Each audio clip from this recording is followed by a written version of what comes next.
Bonsoir et bienvenue pour cette nouvelle édition du 7-8 sur TV Fil, 78-18h si vous nous rejoignez en direct en ce 12 février. Le premier invité de ce soir est André Van Holbeck. Bonsoir, vous êtes le maire de Louvciennes et dorénavant le nouveau président du nouveau centre dans le département des Yvelines. Quelle place pour votre formation politique aussi bien dans le département qu'au niveau national? Vous nous le direz tout à l'heure. Pour le moment, voici les titres en images, quelques-uns des sujets qui seront développés au cours de cette édition.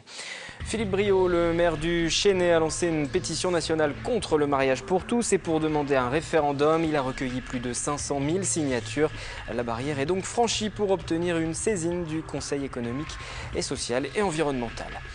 Mobilisation dans l'enseignement ce mardi pour protester contre la mise en œuvre de la réforme des rythmes scolaires. Un mouvement très suivi dans l'agglomération de Saint-Quentin et notamment à Trappes, à la fois par des professeurs syndiqués et par d'autres qui ne le sont pas, à l'image de José Cachin, enseignant à Montigny-le-Bretonneux.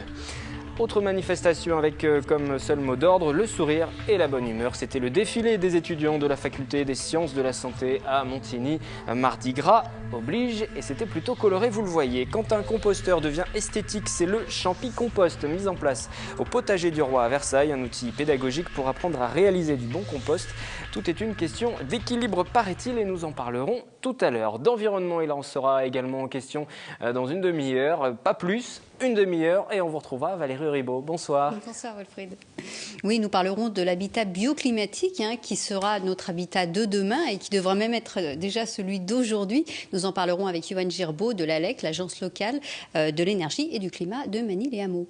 Une demi-heure. Promis, dans une demi-heure, pile poil, la page environnement du mardi sur TV Film. Et on débute donc par la politique, le nouveau centre qui s'organise avant les municipales. Mais quelle place pour la formation centriste dans cette vie politique ?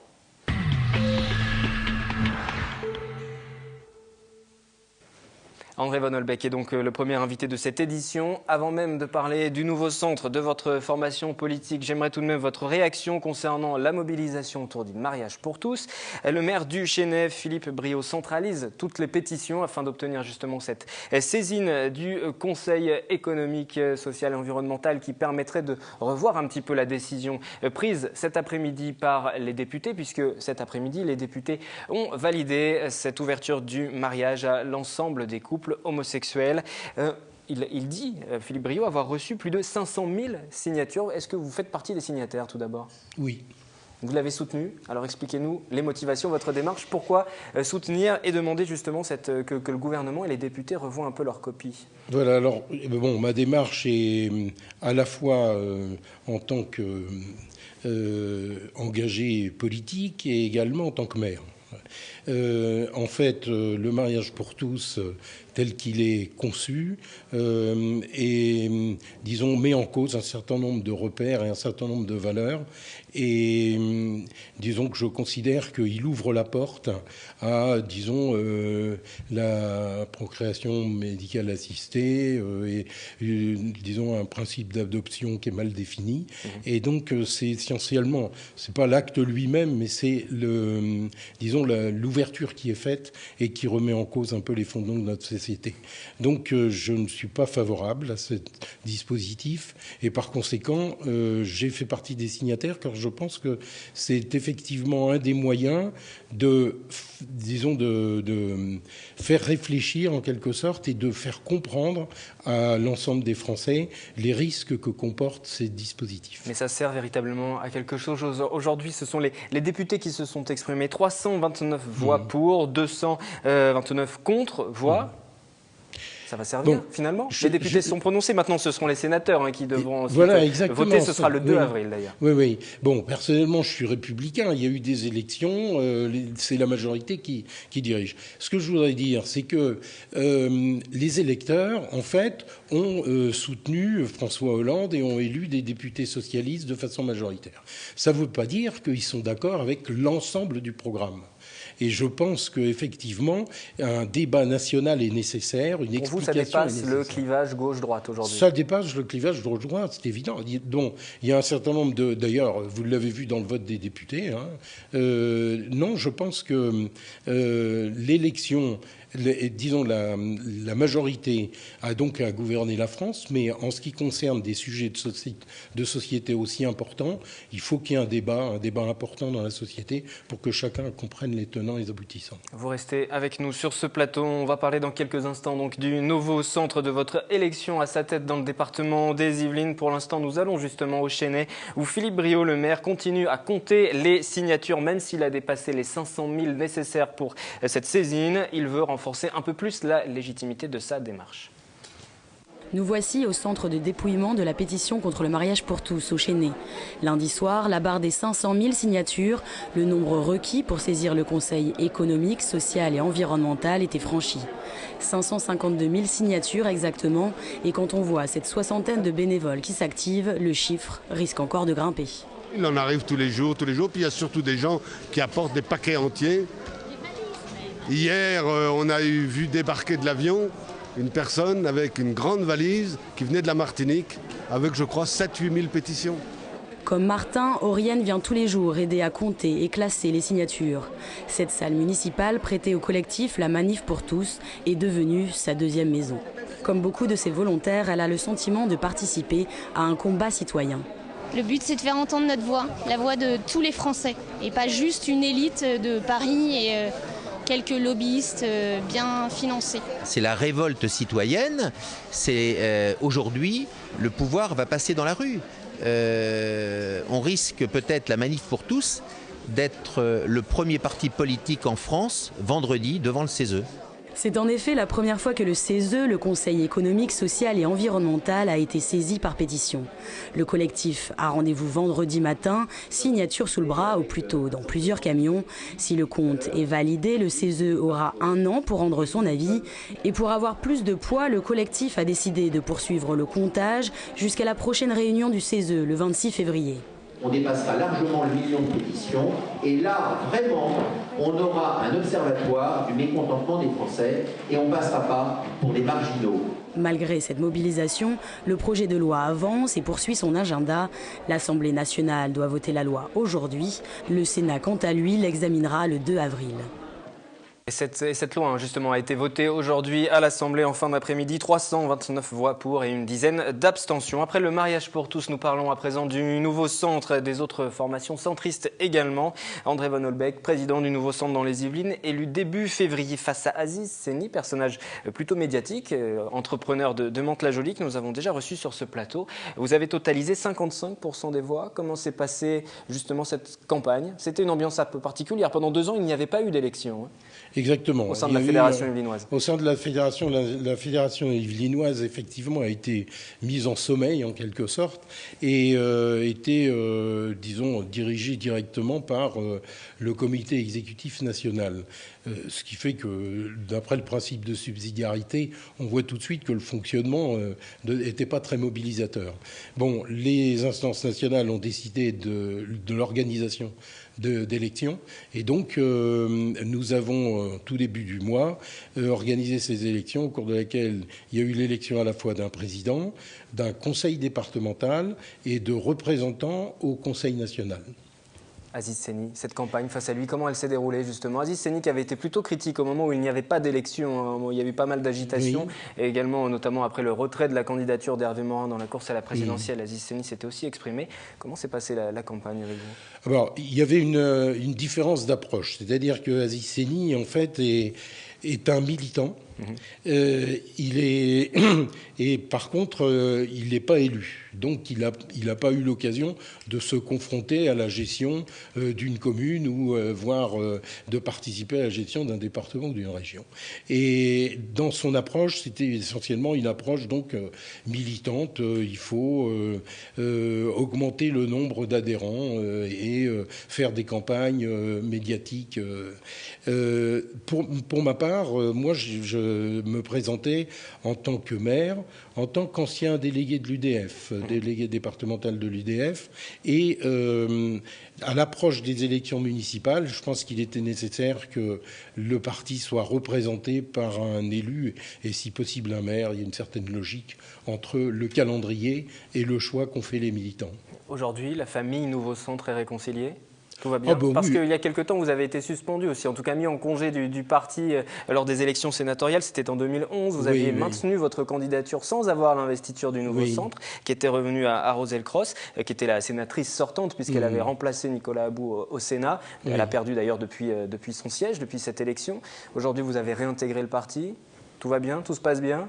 Mais oui, tout se passe bien. Bon, mais sans revenir sur le passé, je signale quand même que personnellement, j'appartenais au Nouveau Centre. Roselle Cross n'appartenait pas au Nouveau Centre. Au Nouveau Centre, elle était donc au Modem.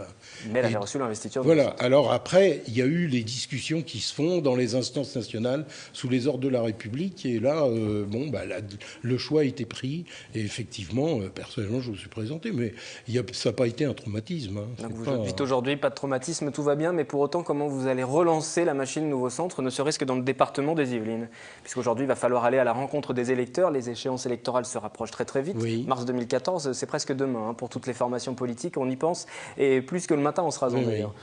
Eh bien, en fait, on va aller au devant des électeurs, mais on va y aller de façon très locale, en traitant des sujets qui concernent directement les électeurs dans leur vie de tous les jours. Et c'est vraiment sur ce registre-là que nous allons aborder les municipales, parce qu'il y a des temps forts pour l'élection d'un président de la République où on fait des choix de société, et puis il y a les élections municipales qui sont la préoccupation des gens dans leur vie de tous les jours. Et c'est dans ce sens-là que le nouveau centre va agir. Hervé Morin, le nouveau centre, ça représente quelque chose aujourd'hui, vous pensez, pour les électeurs ? Ah oui, parce que dans l'organisation en fait des centristes, il faut reconnaître qu'on a rencontré quelques difficultés avec d'une part la création de l'UMP qui a vidé d'une partie de ses forces le courant centriste, et puis ensuite il y a eu la création du Modem qui a fait encore une scission, et donc à force de faire des scissions, la particularité des centristes, c'est qu'ils ont le même idéal, le même courant de pensée, mais alors pour réussir à s'entendre, il y a un côté gaulois chez les centristes, il faut reconnaître. Et malgré tout, il y a une tentative peut-être de Jean-Louis Borloo, c'est de fédérer la plupart des forces centristes au sein de l'UDI. Le nouveau centre en fait partie d'ailleurs. Exactement. Donc Jean-Louis Borloo refait une recomposition du centre de la même façon que Giscard d'Estaing l'avait fait à l'époque avec l'UDF. C'est-à-dire que l'UDI, en fait, est une fédération de partis. Et non pas un parti, c'est un parti politique statutairement, mais en réalité, dans son fonctionnement, c'est une fédération de partis. Et le nouveau centre peut exister au sein de l'UDI ? Le nouveau centre peut exister véritablement, se faire entendre au sein de l'UDI ? Oui. Il ne va pas être encore plus vidé, justement, comme ça avait été le cas avec l'UMP ? Ah non, parce que là, on est partie prenante. On est écouté. On est suffisamment représentatif. Alors l'UDI qui fédère ces différents partis centristes, notamment le Nouveau Centre, et puis le Parti Radical également de Jean-Louis Borloo. Et puis il existe également le Modem qui, à ce jour, en tout cas, n'a pas rejoint l'UDI. Est-ce que ça fait trop de formations centristes? C'est la question que nous sommes allés poser aux Yvelinois, justement. Il y a une saturation de tout ça, et là, je coupe le contact. Trop de partis centristes, non. L'équilibre, c'est important, oui, parce que tous les autres, ils se battent séparément. L'intérêt, ce qu'il faudrait, c'est qu'ils se mettent d'accord. On n'a pas l'impression forcément que les partis qui sont actuellement en place font grand-chose, font avancer les choses. Donc plein de partis, ça ne sert pas forcément à grand-chose, mais si dans le tas, il y en a un qui est bien, ce ne sera pas une mauvaise chose. Voilà. Des centristes, vous savez, tantôt ils penchent à gauche, tantôt ils pensent à droite, alors ils ne sont jamais centristes en fin de compte. Les centristes, ils sont où? Est-ce qu'ils sont au centre? À droite ou à gauche, ou par rapport à la dernière réaction qu'on vient d'entendre? Alors là, je peux répondre. Le Nouveau Centre est un parti de centre-droit, c'est clair. Et d'ailleurs, c'est ce qui nous différencie du Modem, puisque le Modem est, comme le dit votre personne qui est interviewée, c'est un coup à droite, un coup à gauche. Nous, c'est clair. On était dans la majorité, on est maintenant dans l'opposition. Alors, comment vous allez vous organiser maintenant pour les municipales, après toutes ces précisions que vous venez nous apporter, parti de centre-droit, rapport toujours fort avec l'UMP, l'UDI également, aux municipales, dans le département des Yvelines, il y aura des listes uniquement Nouveau Centre, des listes uniquement UDI, UMP, il y aura des fusions, des discussions? Effectivement, il y aura, et c'est un peu l'intérêt, c'est justement un des intérêts de cette union de l'UDI qui est, disons, un lieu de concertation.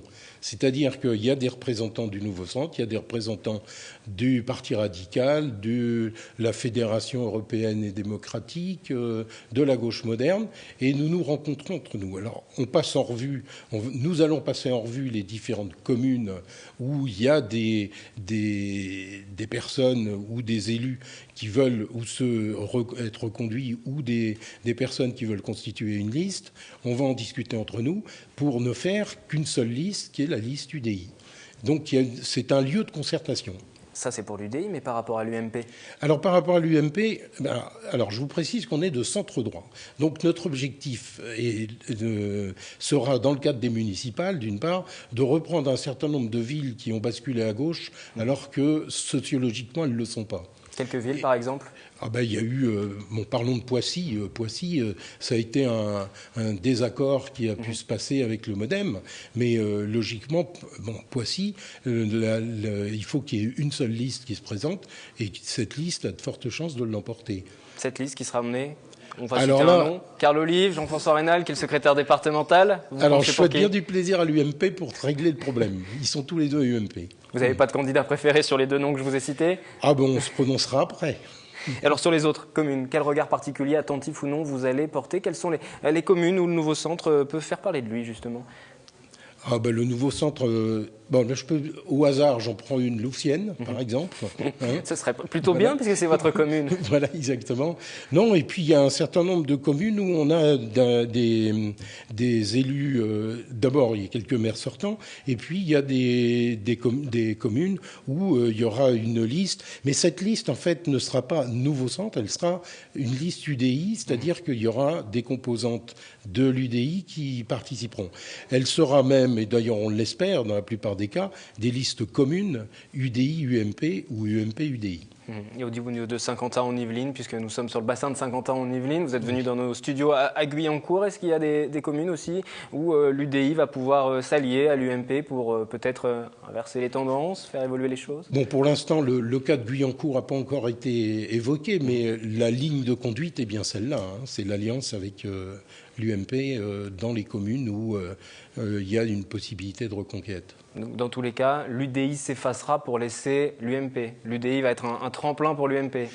À moins que l'UMP s'efface pour laisser l'UDI. Ça fait aussi partie des discussions que vous avez actuellement? Évidemment, oui, on peut pas. Mais le rapport de force n'est pas le même, alors comment vous vous faites entendre justement? Non, le rapport de force, quand on le prend globalement au niveau du département, par exemple, il faut être lucide, le rapport n'est pas le même.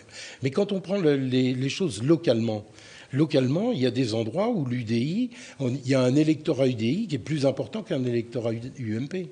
Donc là, à ce moment-là, nos amis de l'UMP comprendront très bien que ce soit l'UDI qui soit tête de liste. Pour les différentes investitures dans le département des Yvelines, pour ces municipales de 2014, mars 2014, quel calendrier? Tout sera décidé quand? Alors là, ce sera qu'au dernier trimestre que les choses se clarifieront. Merci d'être venu sur notre plateau. Juste un dernier mot, on va faire le point dans un instant sur la mobilisation des enseignants. Elle a été plutôt forte contre cette réforme, aussi bien sur l'organisation dans l'éducation que sur les rythmes scolaires. Forte mobilisation aujourd'hui. Comment se sont déroulées les choses dans votre commune, par exemple? Et puis quel regard vous portez sur cette mobilisation enseignante? Alors, dans ma commune, effectivement, et paradoxalement, il y a eu un taux de grévistes assez important.